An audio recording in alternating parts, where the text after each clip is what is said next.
একটি আলো, একটি পথ, একটি বার্তা। বালুকাময় মরুভূমি থেকে উঠে এসেছিল এক ঐশী আহ্বান। ইসলামের সূচনা একটা সময় ছিল যখন গোটা আরব ছিল অন্ধকারে ডুবে। শান্তি ছিল না, ন্যায় বিচার ছিল না।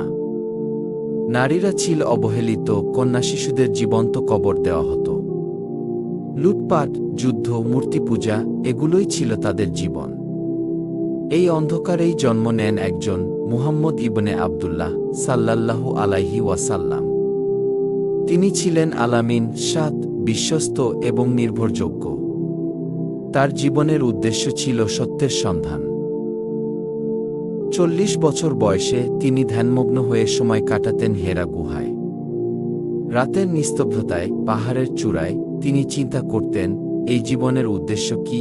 সেই এক রাতে 610 খ্রিস্টাব্দে রমজান মাসে সব কিছু বদলে যায়।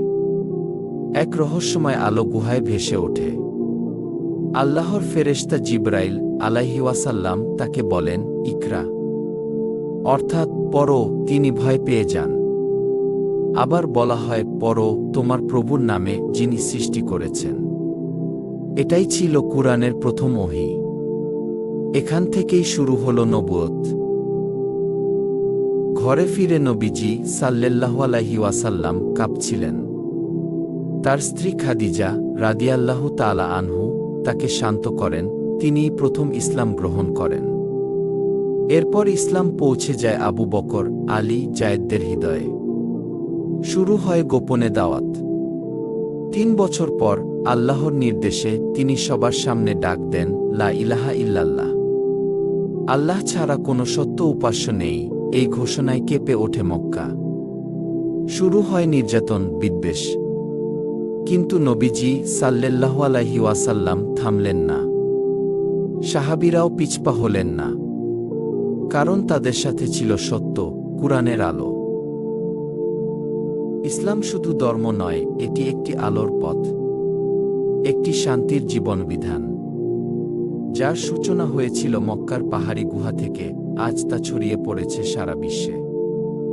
আজও সেই আহ্বান আমাদের ডাকছে, আসো সত্যের পথে, শান্তির পথে। আল্লাহকে চেনো, রাসূলকে ভালোবাসো। তোমার হৃদয়ে যদি আলো জাগে, তবে এই বার্তা তোমার জন্য। আল্লাহু আকবার, আল্লাহু আকবার। এই ছিল সেই যাত্রার শুরু, যেখানে আলোর ডাক পৌঁছেছিল অন্ধকারে ঢাকা মানবতার অন্তরে। এই যাত্রা চলছেই, আর আপনি আছেন জার্নি উইথ সাইফুলের সঙ্গে, আলোর পথে, সত্যের দিকে। আল্লাহ আমাদের পথ দেখান।